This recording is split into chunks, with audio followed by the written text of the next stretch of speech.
Juventus akhirnya resmi melepas Daniele Rugani ke Stade Rennais, namun belum secara permanen. Selama semusim ke depan, Rugani memperkuat Rennes sebagai pemain pinjaman dari Juventus. Klub Prancis itu tak memiliki opsi atau kewajiban untuk membelinya secara permanen. Jadi pada akhir musim depan, bek tengah 26 tahun itu harus kembali ke Turin. Menurut berbagai sumber, kesepakatan peminjaman ini bernilai 1,5 juta euro. Itulah harga yang harus dibayar Les Rennais ke Bianconeri. Klub Ligue 1 itu menanggung semua gaji Rugani sepanjang musim 2020-2021. Rugani telah membela Juventus dalam 101 laga. Meski berposisi sebagai pemain belakang, ia mampu mencetak 7 gol dari berbagai kompetisi. Ia telah memenangkan sejumlah gelar prestisius, beberapa di antaranya adalah 5 trofi Scudetto dan 3 Coppa Italia. Kendati dalam kesepakatan Rugani bisa kembali ke Turin, namun pernyataan Juve membingungkan. Pihak klub seolah melepas bek Italia ini secara permanen. Sejak musim lalu, Rugani memang mulai terpinggirkan. Ia menjadi pilihan terakhir dari sederet bek tengah Juve. Saat ini pasukan hitam putih memiliki Giorgio Chiellini, Leonardo Bonucci, Matthijs de Ligt, dan Merih Demiral. Tak butuh waktu lama bagi seorang Cristiano Ronaldo untuk membuat pelatih Andrea Pirlo terkesan. Sejak awal musim bergulir, pemain asal Portugal itu sudah mencetak 3 gol dan 2 assist untuk membantu Juventus meraup 4 poin di 2 laga perdana Serie A. Dia bekerja sangat keras. Dia yang datang pertama kali ke tempat latihan dan paling terakhir pulang. Dia membawa antusiasme. Anda bisa melihat itu di ruang ganti. Dia memulainya dengan sangat baik dan saya berharap bisa berlanjut hingga akhir musim, kata Andrea Pirlo seperti dikutip dari Goal. Mantan pemain Real Madrid itu pun ditargetkan Pirlo agar mencetak 2 gol di setiap laganya. Namun bulan ini hingga Desember nanti merupakan ujian sesungguhnya bagi Pirlo dan Juventus dalam mengarungi musim kompetisi yang padat. Di kancah domestik, Juventus tak bisa menganggap remeh, apalagi di kompetisi Liga Champions. Juventus akan bertemu dengan Barcelona. Pelatih Barcelona Ronald Koeman mengakui jika Ousmane Dembele berada di belakang Ansu Fati dalam pilihan di lini depan.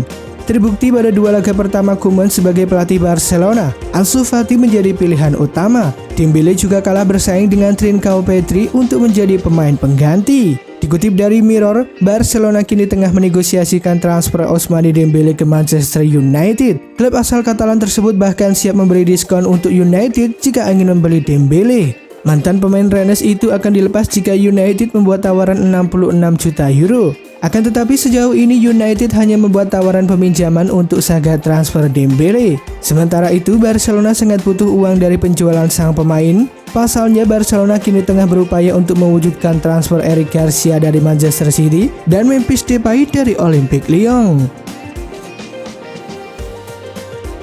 Arsenal disebut masih berminat untuk mendatangkan gelandang Chelsea Jorginho. Sebenarnya Jorginho bukanlah nama pertama dalam daftar bidikan Arteta. Dia memang mengincar gelandang baru tapi bukan Jorginho yang jadi prioritas. Namun karena situasi Houssem Aouar yang dipastikan tak akan dilepas oleh Olympique Lyon dan negosiasi ala Thomas Partey membuat Arteta kemudian mengalihkan fokus ke Jorginho. Bursa transfer akan segera ditutup, sementara Arsenal harus mendapatkan gelandang baru. Arteta boleh saja membidik, Arsenal boleh juga mencoba, tapi pertanyaannya apakah Chelsea siap untuk menjual sang pemain? Sejauh ini Jorginho tampak masih jadi bagian rencana Frank Lampard di Chelsea. Dia bahkan ditunjuk sebagai kapten tim pada beberapa laga Chelsea di awal musim ini. Merayu Chelsea untuk melepas Jorginho tidak akan mudah dan mungkin ujung-ujungnya akan ditentukan oleh uang. Sama seperti kasus Aouar dan Partey yang macet. Intinya siapapun yang dibidik, Arsenal masih akan sibuk di sisa bursa transfer ini.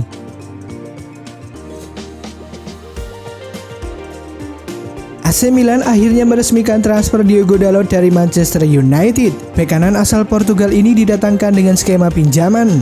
Dalot bergabung dengan Setan Merah dari Porto pada tahun 2018 lalu dengan biaya sebesar 19 juta pound sterling. Namun dia gagal mendapatkan spot inti dalam skuad Ole Gunnar Solskjaer. Wajar saja karena Dalot adalah pembelian Jose Mourinho selaku pelatih MU sebelum Solskjaer. Kala itu MU menyebut Dalot sebagai bek kanan terbaik di Eropa di kelompok usianya. Sayangnya, Dalot kesulitan karena minim menit bermain dan kini dia memutuskan untuk hengkang ke San Siro. Sementara itu nantinya Dalot akan mengenakan nomor punggung 5 untuk Rossoneri. Kabarnya kesepakatan ini hanya peminjaman murni tanpa klausul pembelian permanen. Belum ada keterangan yang lebih rinci soal peminjaman ini, tapi kabarnya Milan mendapatkan posisi terdepan jika benar ingin membeli Dalot secara permanen nanti. Ada kabar bagus bagi fans Manchester United. Pasalnya pihak klub dikabarkan telah meraih kesepakatan dengan Porto terkait transfer Alex Telles. Hal itu didapat sebagaimana laporan dari jurnalis terkemuka Fabrizio Romano. Manchester United dan Porto telah mencapai kesepakatan untuk Alex Telles. Rincian terakhir akan disortir pada beberapa jam ke depan, kemudian tes medis dan pengumuman resmi. Lebih lanjut, Fabrizio Romano mengungkapkan berapa harga jual yang dipatok oleh Porto pada Manchester United untuk Alex Telles. Ia menyebut MU harus mengeluarkan kocek 15 juta euro plus sejumlah tambahan berbentuk bonus. Ia juga menyebut Porto sebenarnya tak rela melepas Telles ke United, namun mereka pada akhirnya bersedia menjualnya karena desakan dari pemain berusia 27 tahun tersebut. Jika jadi merapat ke Old Trafford, Alex Telles akan menjadi rekrutan kedua Manchester United pada musim panas ini, di mana mereka sebelumnya baru mendatangkan Donny van de Beek dari Ajax Amsterdam. Juventus mengonfirmasi transfer Rolando Mandragora dengan nilai 10,7 juta euro atau sekitar 186 miliar rupiah. Namun sang gelandang akan tetap di Udinese dengan status pinjaman. Pemain asal Italia tersebut meninggalkan Juve dengan kontrak permanen pada 2018 dan sejak itu ia menjadi pemain reguler di Udinese. Namun juara Serie A itu mengonfirmasi telah kembali merekrut Mandragora pada minggu kemarin. Mandragora setuju menandatangani kontrak dengan Juve hingga 2025 mendatang, tetapi masa pinjamannya hanya berlangsung sampai akhir musim ini. Udinese juga memiliki opsi untuk memperpanjang pinjaman itu hingga 2021-2022. Meski pinjamannya gratis, Juventus mengatakan Udinese dapat menerima bonus hingga 6 juta euro. Arsenal kembali ke jalur kemenangan dengan menundukkan tamunya Sheffield United 2-1 dalam laga pekan keempat Liga Inggris yang berlangsung di Emirates Stadium. Kebuntuan baru pecah pada menit ke-61 ketika Arsenal membuka keunggulan lewat Saka yang berdiri bebas di area tiang jauh untuk menanduk bola umpan silang kiriman Hector Bellerin. 3 menit berselang keunggulan Arsenal digandakan oleh Pepe yang melakukan tusukan ke dalam kotak penalti setelah menerima umpan dari Bellerin sebelum melepaskan tembakan mendatar yang tak mampu dijangkau Ramsdale. Sheffield United akhirnya berhasil memperkecil ketertinggalan mereka saat McGoldrick melepaskan tembakan bagus dari tepian kotak penalti. Sayangnya sisa waktu pertandingan terlalu singkat bagi Sheffield untuk memanfaatkan momentum kebangkitan dan mereka harus rela pulang dengan tangan hampa.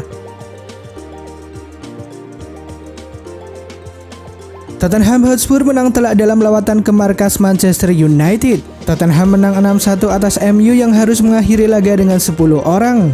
Duel MU versus Tottenham dalam lanjutan Premier League yang berlangsung di Old Trafford Minggu 4 Oktober 2020 malam waktu Indonesia bagian Barat. Pada babak pertama saja pertandingan tersebut sudah menghasilkan 5 gol, di mana MU lebih dulu unggul lewat penalti dari Bruno Fernandes di menit kedua. Namun Tottenham kemudian berbalik unggul berkat gol dari Tanguy Ndombele dan Son Heung-min. Dan setelah Anthony Martial mendapat kartu merah di menit ke-28, Tottenham membuat MU semakin tenggelam dengan menambah 2 gol. Tak mau ketinggalan, Harry Kane kemudian membawa Tottenham unggul 3-1 di menit ke-30. Son Heung-min sekali lagi mencatatkan namanya di papan skor 7 menit kemudian untuk memberi tim tamu keunggulan 4-1. Di babak kedua, Tottenham yang unggul jumlah pemain memegang kendali permainan. Mereka kemudian menambah 2 gol lagi lewat Serge Aurier dan Harry Kane untuk memantapkan kemenangan mereka. Sementara itu akibat kelalaian ini, MU masih tertahan di peringkat ke-16 klasemen Liga Inggris dengan raihan 3 poin dari 3 pertandingan. Sementara Tottenham Hotspur ada di urutan kelima dengan 7 poin dari 4 laga.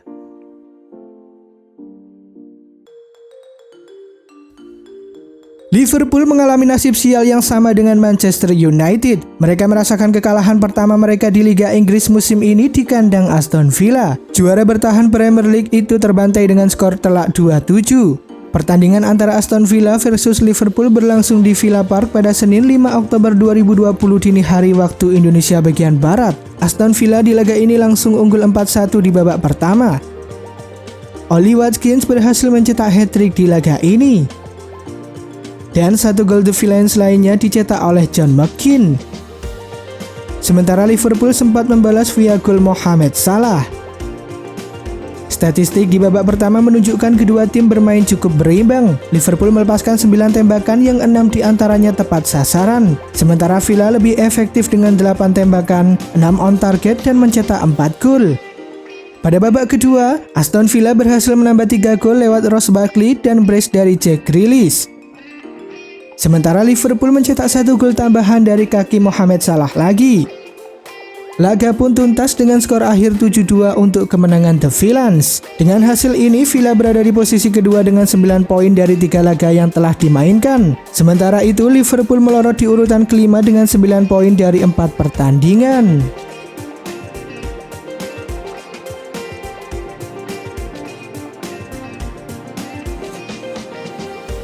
Oke sobat pecinta sepak bola, itulah tadi beberapa update berita sepak bola terbaru. Sampai jumpa di video selanjutnya.